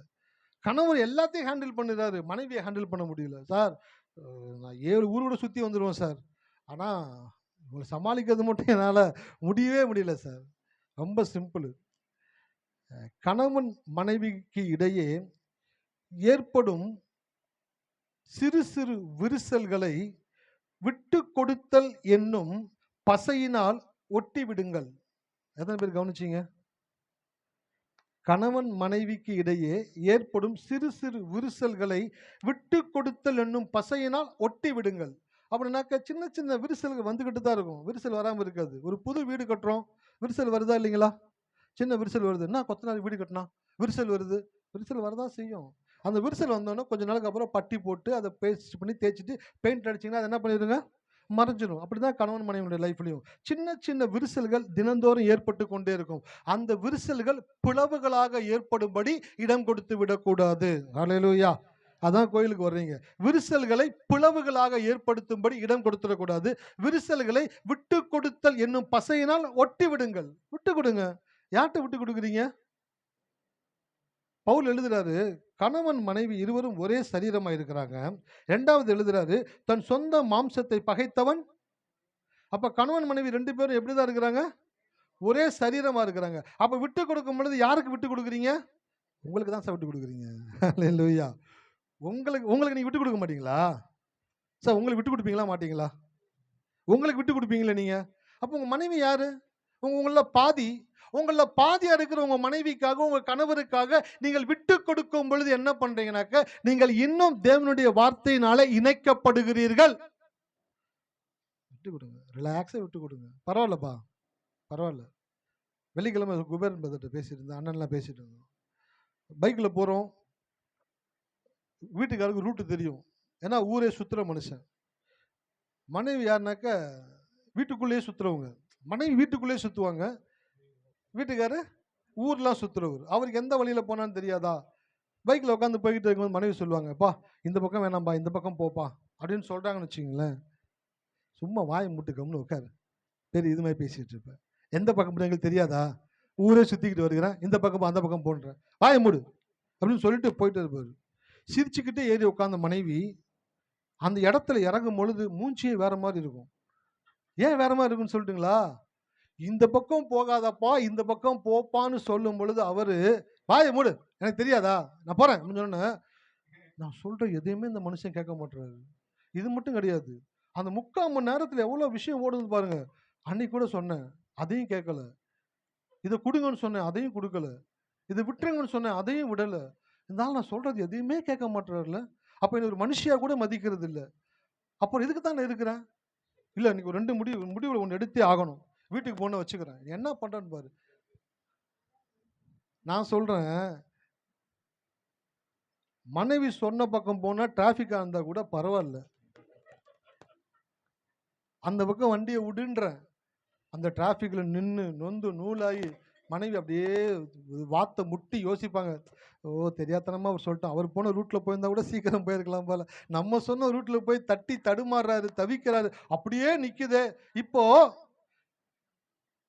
திருமண மனைவி சொன்ன பக்கம் திருமண உடனே வீட்டுக்காரர் ரிலாக்ஸ் ஆயிட்டாரு. இப்ப மனைவிக்கு டென்ஷன் ஆயிடுச்சு.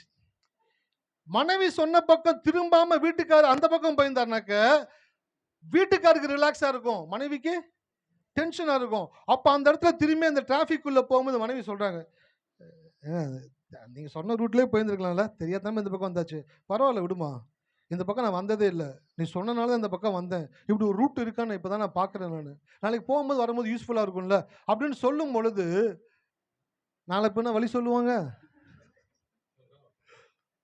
தெரிஞ்சா கூட சரி, நமக்கு என்ன வம்பு, இந்த ஆளு எந்த பக்கம் போனா பரவாயில்ல, நம்ம சாட்டுக்கு அமைதியா இருப்போம். அவங்களுக்கு ஒரு வாய்ப்பு கொடுங்க. ஹல்லேலூயா.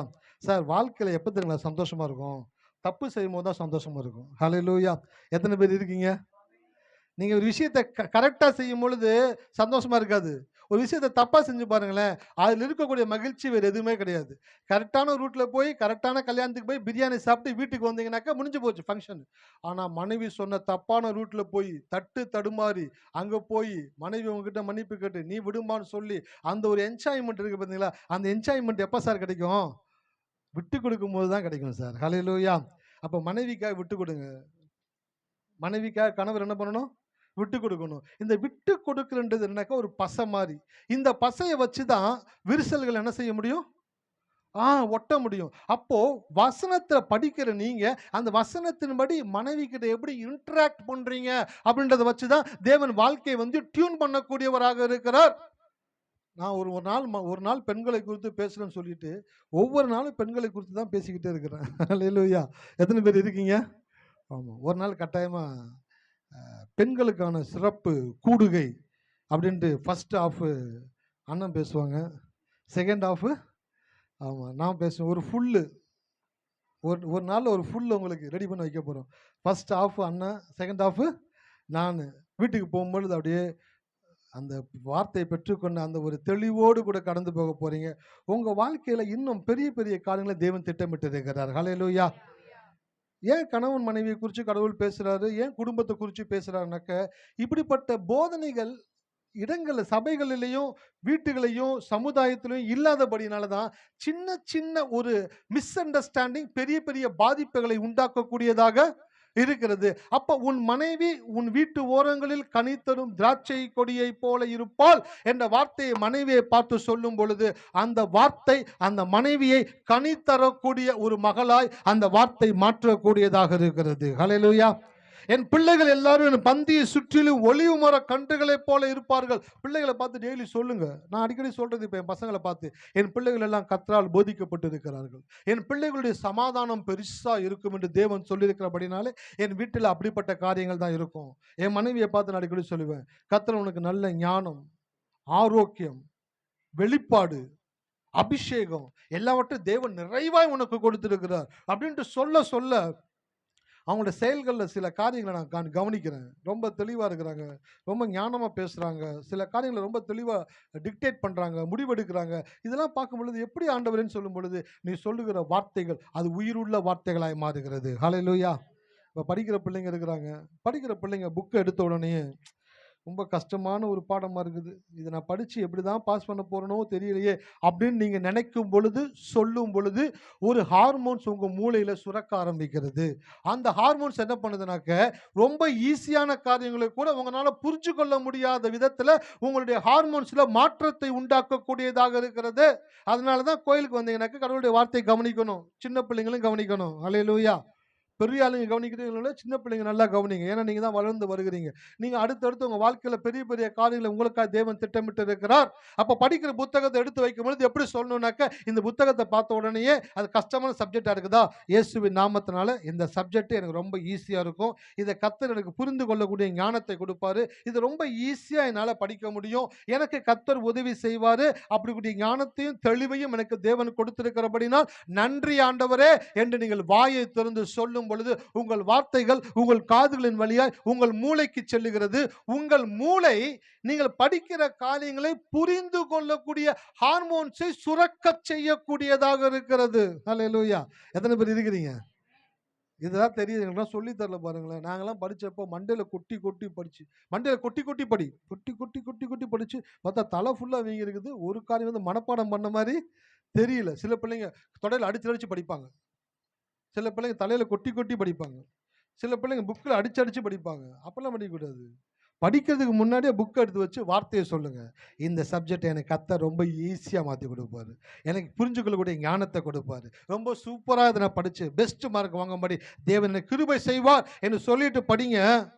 நான் சொல்லுகிறேன், உங்களை விட சிறப்பாய் படிக்கக்கூடிய பிள்ளைகள் வேறு எவரும் இருக்க முடியாது. ஹல்லேலூயா. யோபுனுடைய குமார்த்தியை காட்டிலும் சௌந்தரியம் உள்ளவர்கள் அந்த ஊரில் யாருமே. அப்போ அந்த வசனத்தை படிக்கும்போது என்ன பண்ணணும், பிள்ளைகளை கூட்டி போய் பியூட்டி பார்லர் வச்சு மேக்கப் போடக்கூடாது. சில பேர் அந்த வசனத்தை படித்தோடனே பிள்ளை வீட்டில் உட்காந்து மேக்கப் போடுறது, தலை வாரி பவுடர் அடித்து அந்த குழந்தை பார்க்கும். சித்திரவதையிலையும் சித்திரவதை, இப்படி ஒரு சித்திரவதையா, ஏதோ கொஞ்சம் டெக்கரேட் பண்ணால் பரவாயில்ல, ஓவராக டெக்கரேட் பண்ணிட்டீங்க மம்மி, ரொம்ப ஓவராக இருக்கிற மாதிரி தெரியுது. அந்த குழந்தை சொல்லும், அம்மாவுக்கு என்னன்னாக்கா தான் சின்ன வயசில் பண்ணாத அந்த பிள்ளைக்கு செஞ்சு பார்த்துடணும். பொம்பளை பிள்ளைக்கு ஆம்பளை பிள்ளை ட்ரெஸ்ஸை போட்டு பார்க்குறது, ஆம்பளை பிள்ளைக்கு பொம்பளை பிள்ளை ட்ரெஸ்ஸை போட்டு பார்க்குறது, அந்த குழந்தை எப்போனாலும் என்ன பண்ணிடுனாக்கா ஒரு வித்தியாசமான குழந்தையா பார்த்துடணும். சார், வசனத்தை பார்க்கும் பொழுது யோபுனுடைய குமார்த்திகள் அந்த தேசத்தில் இருந்தவர்களை காட்டிலும் சௌந்தரியம் உள்ளவர்களாக இருந்தார்கள். ஹல்லேலூயா. சௌந்தரியம்ன்ற வார்த்தைக்கு என்னன்னாக்கா அழகுன்ற வார்த்தை மட்டும் கிடையாதுங்க. ஆரோக்கியம், ஞானம், தைரியம், விவேகம், புத்தி, காரியங்களை சிறப்பாக செய்யக்கூடிய ஆற்றல், இது எல்லாம் சேர்ந்ததான் சௌந்தரியம். அப்போ உங்க பிள்ளைகளை பார்த்து சொல்லணும், யோபுனுடைய குமாரத்திகள் தேசத்தில் இருந்த மற்றவர்களை காட்டிலும் சௌந்தரியம் உள்ளவர்களாக இருந்தவர்களைப் போல என் பிள்ளைகள் சௌந்தரியம் உள்ளவர்களாக இருப்பார்கள். ஹல்லேலூயா. அந்த வார்த்தைகளை பிள்ளைகளை பார்த்து சொல்லும் பொழுதுதான் அந்த பிள்ளைகள் சௌந்தரியம் உள்ள பிள்ளைகளாக வளர்ந்து வருவார்கள். வசந்த வேகமா வாசிங்க. சங்கீதம் 127:3. இப்பயும் உங்களுக்கு ஈஸியா 128க்கு பக்கத்துல வச்சிருக்கேன் பாருங்க வசனத்தை. நீங்கள் அதிகாலையில் எழுந்து நேரப்பட வேலையிலே தரித்து ம், வருத்தத்தின் அப்பத்தை சாப்பிடுகிறதும் ம், விருதா. ம். அவரே தமக்கு பிரியமானவனுக்கு நித்திரை அளிக்கிறார். 127 3வது 4. இதோ பிள்ளைகள் கர்த்தரால் வரும் என்னப்பா? சுதந்திரம். என்னமா எத்தனை வசனம் அது? 4ஆ? இப்போ உங்களுக்கு எத்தனை காட்டுது? 3 காட்டுதா? ஏன்னா இங்கிலீஷ் பைபிளில் நான் படித்தேன், இந்த 3ஆம் வசனம் 4ஆம் வசனமாக காமிச்சிச்சு. அதனால தான் அவங்க வாசிக்கும் போது கொஞ்சம் மிஸ்லீட் ஆகுது. சார் வாசிங்க, 4ஆம் வசனம் வாசிங்க. இதோ பிள்ளைகள் கர்த்தரால் வரும் சுதந்திரம், ம். கர்ப்பத்தின் கனி அவரால் கிடைக்கும் பலன். இதோ பிள்ளைகள் கர்த்தரால் வரும் கர்ப்பத்தின் கனி அவரால் கிடைக்கும் பலன். பாருங்க, பிரதிபலன் ஒன்று இருக்குது, பலன் அப்படின்னு ஒன்று இருக்குது. பிரதிபலன் அப்படின்னாக்க நீங்க செய்கிற செயலுக்கான ஒரு விளைவு தான் பிரதிபலன். பலன் அப்படின்னாக்க நீங்கள் எதை நம்புகிறீர்களோ அந்த நம்பிக்கையின் மூலமாய் உங்களுக்கு கிடைக்கக்கூடிய நன்மை தான் பலன். அப்போ கடவுள் சொல்றாரு, பிள்ளைகள் கர்த்தரால் வரும் கர்ப்பத்தின் கனி அவரால் கிடைக்கும். அப்ப கர்ப்பத்தின் கனி கர்த்தரால் கிடைக்கும் பலன். அப்ப கர்ப்பத்தின் கனி எப்படி கிடைக்கும்? அதான் 28:4 வாசிச்சு உபாகமத்துல காமிச்சு கொடுத்தேன். அந்த வசனத்தை வாசிங்க. 28:4 உபாகமம். உன் கர்ப்பத்தின் கனியும் கனியும், அந்த கர்ப்பத்தின் கனின்னு வந்து பாத்தீங்களா, அதை இந்த வசனத்தோட மேட்ச் பண்ணிக்கங்க. 127 3ஓட கம்பேர் பண்ணினாக்க, உன் பிள்ளைகள் கர்த்தரால் வரும் சுதந்திரம், கர்ப்பத்தின் கனி அவரால் கிடைக்கும் பலன். அப்போ ஒரு மனிதன் பிள்ளையை பெற்றெடுக்க வேண்டும் என்று தேவன் விரும்புகிறார். ஹல்லேலூயா. எத்தனை பேர் இருக்கிறீங்க? அப்ப கடவுள் அதை விரும்புகிறபடினாலே, அது உங்க வாழ்க்கையில இருக்க வேண்டும், இருக்கணும் என்று கர்த்தர் விரும்புகிறபடினாலே, நீங்கள் அதை உங்களுடைய விருப்பமாய் மாற்றிக்கொண்டு அந்த வசனத்தை சொல்ல சொல்ல சொல்ல உங்களுக்குள்ள பிள்ளையை பெற்றெடுக்கக்கூடிய சுரபிகளை தேவன் சுரக்கும்படி செய்கிறார். அதான் சங்கீதம் 120 சொல்றாரு, கர்ப்பத்தின் கனி கர்த்தரால் கிடைக்கும் பலன். பிரதிபலன் என்றது செயல் மூலமாய் வருவது, பலன் என்பது விசுவாசத்தின் மூலமாய் வருவது. சரி, எப்படி சார் சொல்றீங்க? வசந்த வாசிங்க. ஆதியாகமம் 15:1.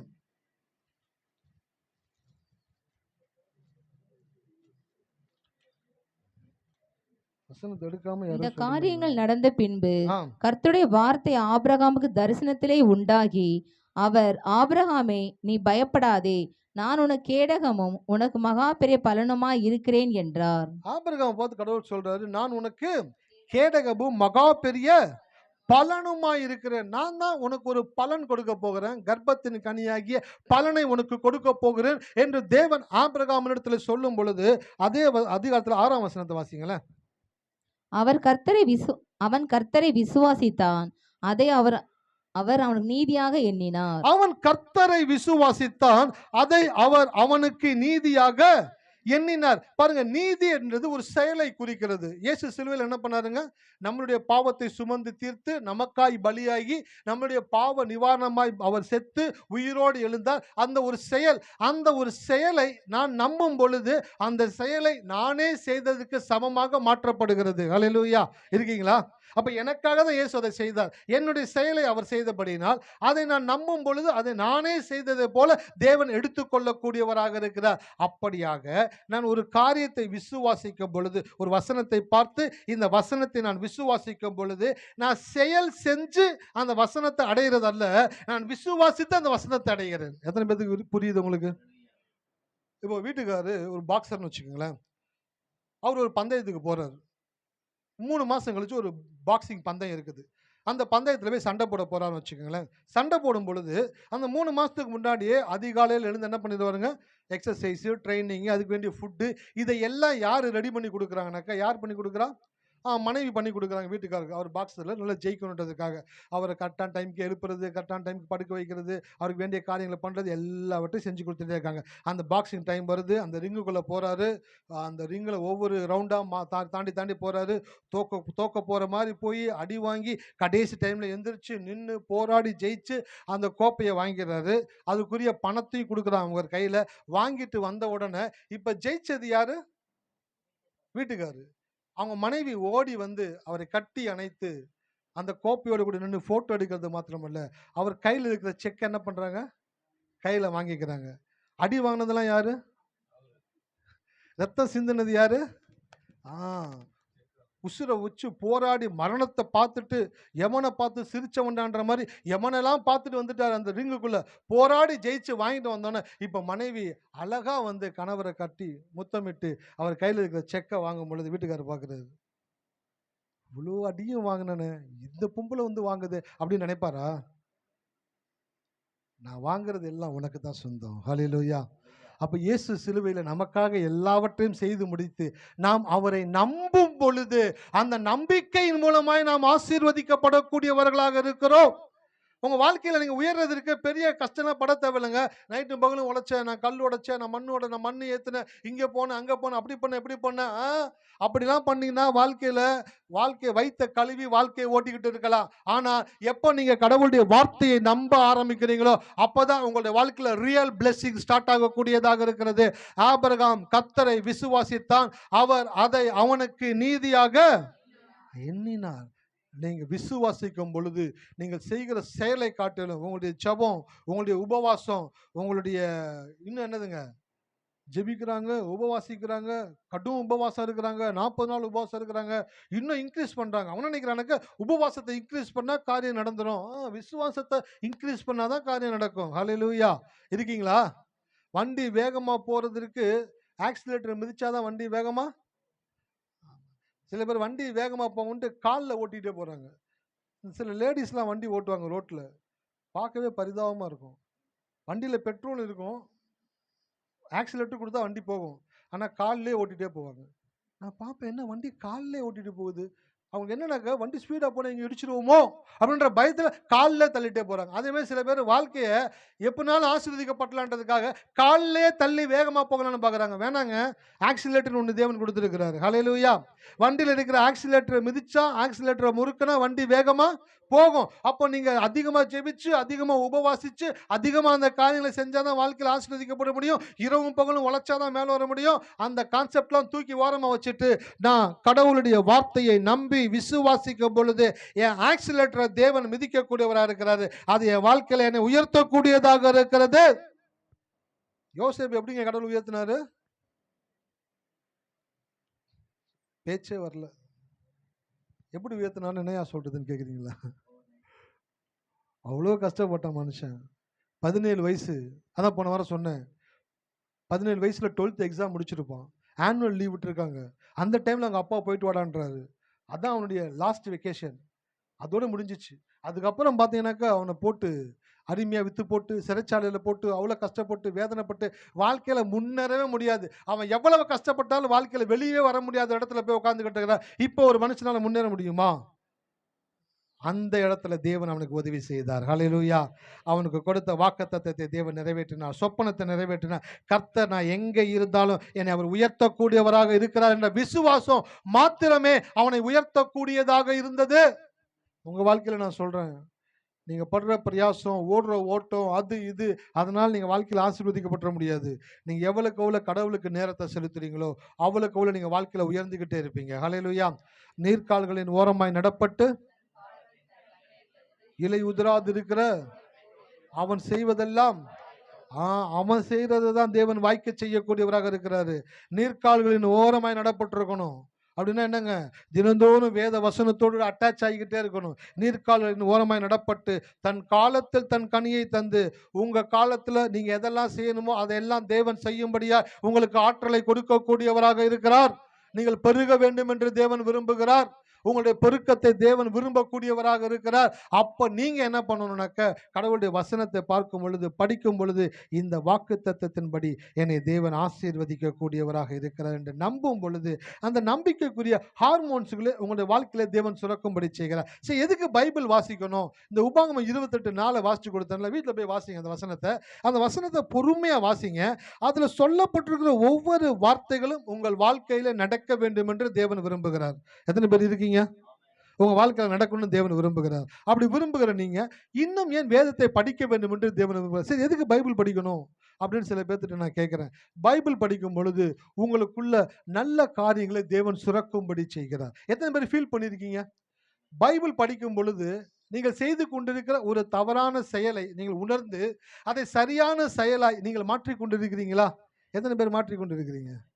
மாற்றிக்கொண்டிருக்கும் பொழுது பாருங்க, ஒரு விஷயத்தை படிச்சு உணர்ந்து அதன் மூலமாய் ஒரு மாற்றத்திற்குள்ள வரும் பொழுது அந்த மாற்றம் உங்களுக்கு ஆசீர்வாதத்தை கொண்டு வரக்கூடியதாக இருக்கிறது. அப்ப பைபிள் எதுக்கு வாசிக்கிறோம்னாக்க, பைபிள் வாசிக்கும் பொழுது நல்ல மாற்றங்களை தேவன் நமக்குள்ளே உண்டாக்கக்கூடியவராக இருக்கிறார். அதனால தான் பைபிள் வாசிக்கணும். உங்கள்ட்ட யாராச்சும் கேட்டாங்கன்னாக்க, ஏன் பைபிள் வாசிக்கணும்னு கேட்டாக்க, நான் பைபிள் படிக்கும் பொழுது நல்ல மாற்றங்களை தேவன் எனக்கு கொடுக்கிறார். அது மாத்திரமல்ல, நான் எப்படியெல்லாம் இருக்க வேண்டும் என்று தேவன் எழுதி கொடுத்திருக்கிறபடினாலே அதை படித்து என் வாழ்க்கையை நான் உருவாக்கக்கூடியவனாக இருக்கிறேன்.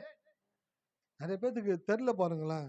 இந்த 14 ஆசீர்வாதத்தை பேசிட்டு அதுக்கப்புறம் அந்த சாபம்னு ஒரு காரியம் இருக்குதுல்ல, ஒரு 54 வசனம் இருக்குது.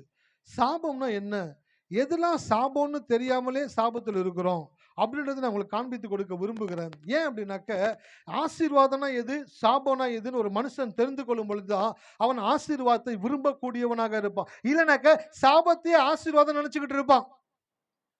பவுல் சொன்னாரு, என் மாம்சத்தில் ஒரு முள்.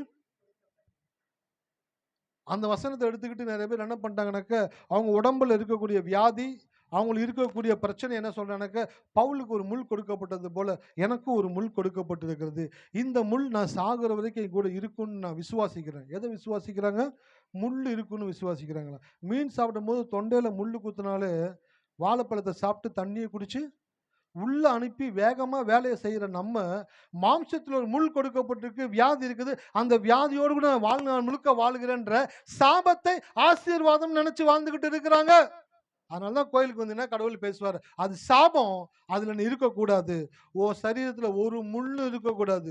உன் சரீரத்துல பெர்ஃபெக்டா எல்லா உறுப்புகளும் இயங்கணும். அல்லேலூயா. உங்களுடைய சரீரத்துல ஒவ்வொரு உறுப்புகளும் ஒவ்வொரு அவயங்களும் எல்லாம் சரியா இயங்க வேண்டும் என்றுதான் தேவன் விரும்புகிறார். அதற்காக தான் தேவன் ஆலயத்தை வைத்து வார்த்தைகளை உங்களுக்கு கொடுத்து கொண்டிருக்கிறார். அப்போ நீங்க நல்ல காரியங்களை சிந்திக்கும் பொழுது உங்க உடம்புல என்ன உண்டாகுது? நல்ல ஹார்மோன்ஸ்கள் சுரக்குது. நீங்கள் பயப்படும் பொழுதும் நீங்க கவலைப்படும் பொழுது என்ன நடக்குது? கெட்ட ஹார்மோன்ஸ்கள் உங்க உடம்புல சுரக்குது.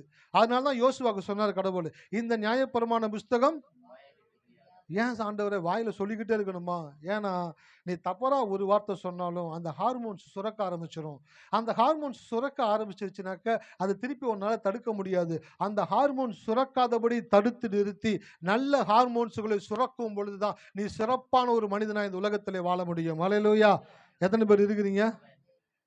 அப்போ உங்க வாழ்க்கையில தவறான காரியங்களை யோசிக்கும் பொழுது யோசிங்க, இல்ல இதை நான் யோசிக்க கூடாது, இதை நான் பயப்படக்கூடாது, நான் சந்தேகப்படக்கூடாது, நான் கவலைப்படக்கூடாது.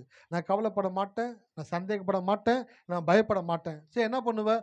நான் நம்புவேன், நான் மகிழ்ச்சியா இருப்பேன், நான் கடவுளுடைய வார்த்தையை சொல்லுவேன். அப்படி சொல்லும் பொழுதுதான் என் வாழ்க்கையை தேவன் வடிவமைக்க கூடியவராக இருக்கிறார். ஹல்லேலூயா. அப்ப உபாகமம் 28:4 சொன்னது போல, உன் கர்ப்பத்தின் கனியும் என்ற வார்த்தையை படிக்கும் பொழுது என்னுடைய வாழ்க்கையில என்னெல்லாம் இருக்கணும்ட்டு கடவுள் விரும்பி இருக்கிறாரோ அதை எல்லாம் என் வாழ்க்கையில அவர் இருக்கணும்னு விரும்புகிறபடினாலே நானும் அதை விரும்புகிறேன். ஹல்லேலூயா. வாழ்க்கையில் ஆசீர்வதிக்கப்படுறது ரொம்ப ஈஸி சார். எல்லாரும் சொல்லுங்க, வாழ்க்கையில ஆசீர்வதிக்கப்படுறது ரொம்ப ஈஸி. எப்படின்னாக்க, அவருடைய வாக்கு தத்தத்தை பார்த்து இதன்படியே என் வாழ்க்கை இருக்கட்டும் ஆண்டவரே அப்படின்ட்டு நீங்க சொல்ற சின்ன ஒரு ஜெபம் ஒரு பவர்ஃபுல்லான மாற்றத்தை உங்க வாழ்க்கையில உண்டாக்கக்கூடியதாக இருக்கிறது. அப்போ உன் கற்பத்தின் கனி ஆசீர்வதிக்கப்பட்டிருக்கும், உன் நிலத்தின் கனி ஆசீர்வதிக்கப்பட்டிருக்கும், உன் ஆடு மாடுகளின் பெருக்கம் ஆசீர்வதிக்கப்பட்டிருக்கும், உன்னை சுத்தி இருக்கிற நீ பார்க்கிற உன் கண்ணுக்கு எதிராக இருக்கிற எல்லாவற்றிலும் தேவன் ஆசீர்வாதத்தையும் பெருக்கத்தையும் உண்டாக்கக்கூடியவராக இருக்கிறார். அப்படின்றத ஒருத்தன் புரிஞ்சுக்கிட்டான் அப்படின்னாக்க அவன் பார்க்கிற கண்ணோட்டம் மாறிடும். எப்படி பார்ப்பானாக்க, பெருகிற மாதிரி பார்ப்பான். மனைவியை பார்க்கும் பொழுது மனைவிக்குள்ள இருந்து பெருக்கத்தை பார்ப்பான், பிள்ளைகளை பார்க்கும்போது பிள்ளைகளுக்குள்ள இருந்து பெருக்கத்தை பார்ப்பான், வேலைக்கு போகும் பொழுது என்ன வேலை கருமமோ, இந்த வேலைக்கு போய் சம்பாரிச்சு இவன் கொடுக்கிற வருமானத்துக்கு அந்த மாதிரி சபிக்காம அந்த வேலையை எப்படி பார்ப்பானே, கர்த்தர் எனக்கு ஒரு வேலையை கொடுத்திருக்கிறபடினால இந்த வேலையை நான் எவ்வளவு சிறப்பா செய்யறனோ அவ்வளவா என்னை தேவன் ஆசீர்வதித்து உயர்த்தக்கூடியவராக இருக்கிறார். வேலையை பார்க்கக்கூடிய கண்ணோட்டம் மாறிடும். சீக்கிரம் எந்திரிச்சு வேலைக்கு போவான். அல்லேலூயா. இருக்கிறீங்களா? 8 மணி 9 மணி ஆனாலும் மனைவி எந்திரிங்க எந்திரிங்க எந்திரிங்கன்னு சொல்ற கிடையாது.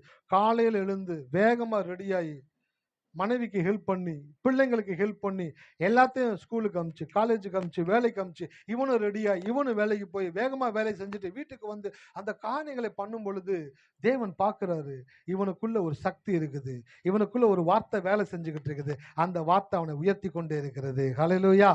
அப்போ பிள்ளைங்க, பெற்றோர்கள் எல்லாம் குடும்பமா இருக்கிறீங்க. ஒருத்தர் ஒருத்தர் பார்த்து சொல்லுங்க, கர்த்தர் நம்மள நல்லா தான் வச்சிருப்பாரு. நம்ம நல்லா தான் இருப்போம். இன்னைய விட நாளைக்கு நல்லா இருப்போம். நல்லா படிப்போம். நல்ல வேலை கிடைக்கும். நல்ல குடும்பம் இருக்கும்.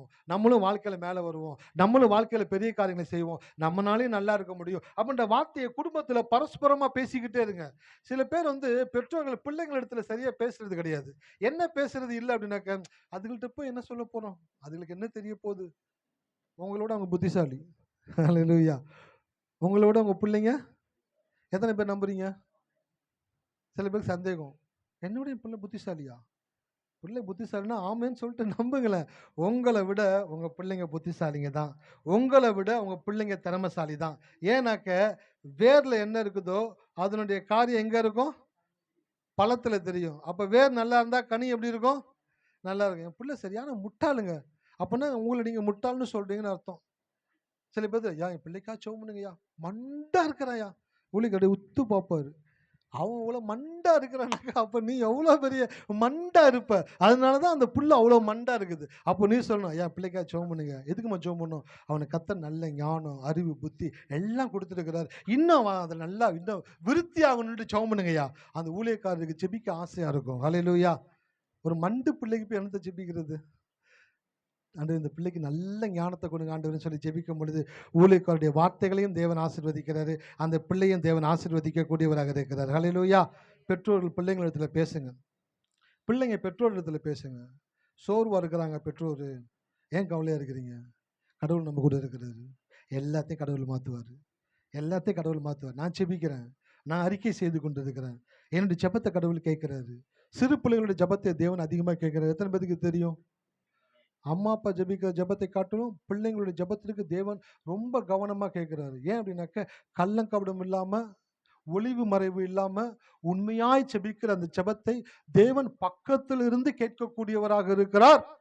அதான் இயேசு சொன்னார், சிறு பிள்ளைகளின் இடத்துல வருகிறதற்கு இடம் கொடுங்கள், தடை செய்யாதிருங்கள், பரலோக ராஜ்யம் அப்படிப்பட்டவர்களுடையது. சிறு பிள்ளைகளுடைய ஜெபத்தை தேவன் கேட்கக்கூடியவராக இருக்கிறார். பிள்ளைங்க இருக்கிறீங்க இங்க, உங்க அம்மா அப்பாக்காக நீங்க ஜெபிக்க கடமைப்பட்டிருக்கிறீங்க. ஹல்லேலூயா. பெற்றோர்கள் பிள்ளைகளுக்கு ஜெபிக்கிறது இயல்பு. ஆனால் பிள்ளைகள் பெற்றோர்களுக்காக ஜெபிக்கும் பொழுது அந்த ஜெபத்தை தேவன் கனப்படுத்தக்கூடியவராக இருக்கிறார். பெற்றோர்கிட்ட பேசுங்க. பெற்றோர் பிள்ளைங்களிடத்துல பேசுங்க. எதை பேசுங்க? கடன் இவ்வளோ இருக்குது, பிரச்சனை இவ்வளோ இருக்குது, தேவை இவ்வளோ இருக்குது, என்ன பண்ண போறோம்னு தெரியல, அதை பேசாதீங்க. நம்ம வாழ்க்கையில எவ்வளோ பெரிய தேவைகள் இருந்தாலும் நம்ம தேவைகளை தேவன் சந்திக்கக்கூடியவராக இருக்கிறார். கர்த்தர் அற்புதமா மாத்துவாரு. கர்த்தர் ஜீவனை கொடுத்துருக்கிறார்ல, கர்த்தர் நமக்கு இந்த உலகத்துல வாழ கிருபை கொடுத்துருக்கிறார்ல, இன்னும் நம்ம சிறப்பாய் வாழ்வதற்கான வழிகளை தேவன் உருவாக்கி கொடுப்பார். ஹல்லேலூயா. இப்படி பேசி பாருங்களேன். நீங்கள் பேசும் பொழுது உங்களுக்கான வழிகள் உருவாக்கப்படுவதை பார்ப்பீர்கள். உங்களுக்கான வாய்ப்புகள் உங்களை தேடி வரும்படி தேவன் செய்வார். பல இடங்களிலிருந்து உங்களுக்கு அழைப்புகள் கடந்து வரும். உங்களை உயர்த்துவதற்கான திட்டங்களை தேவன் செயல்படுத்தக்கூடியவராக இருக்கிறார். யோசேப்பை உயர்த்துறதுக்கு யார் திட்டம் போட்டது? யோசேப்பினோட அப்பா அண்ணன் யார் திட்டம் போட்டாங்களா?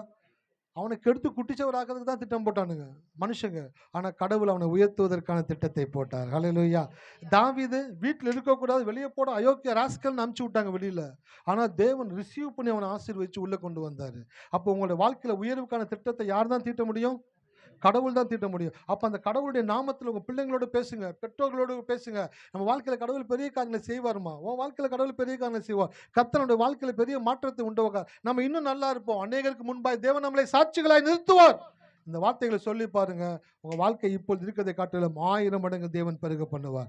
கண்களை மூடுவோமா? நன்றி தகப்பனே, நன்றி ஆண்டவரே. இந்த மாலை வேளையில எங்களை ஒப்பு கொடுக்கிறோம் சுவாமி.